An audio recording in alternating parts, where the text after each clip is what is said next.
c'est pas un parti pris, mais mon envie et en fait ma manière de réagir, même au deuxième confinement, en fait, c'est pratiquement l'abstraction. C'est-à-dire que je ne veux pas et je refuse euh, de rentrer dedans et de construire dessus. Non, je construis ce que j'avais commencé à construire avant et je le fais juste avec de nouvelles règles, en fait, puisque c'est ça qu'on nous impose. Donc, je joue avec ça. Et c'est ce que je disais aussi.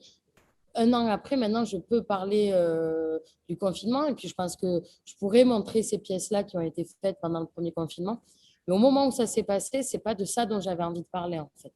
Je, je trouve que c'était déjà extrêmement omniprésent. Et puis surtout, tout le monde bâtissait au jour le jour là-dessus, en fait.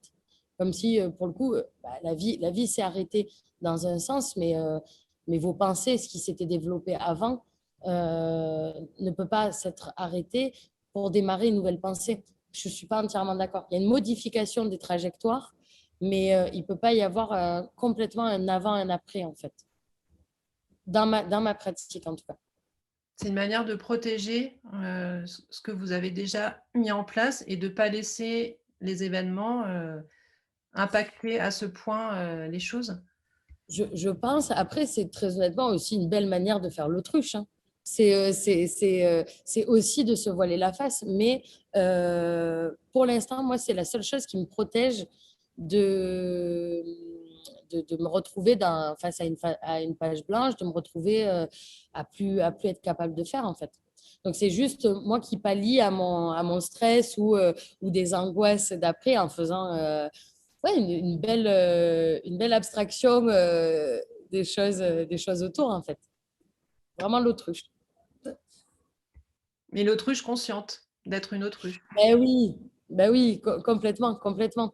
Mais je me rends bien compte que si je m'arrête et que je pense vraiment et que je regarde, je pense que je sortirai pas de cette pensée-là, en fait. Et que là, j'aurais arrêté de produire.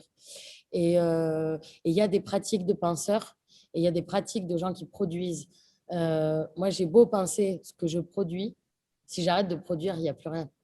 Donc, je peux pas me permettre de rentrer dans ce rôle-là et c'est pour ça que je, je prends un malin plaisir à ignorer un petit peu les choses.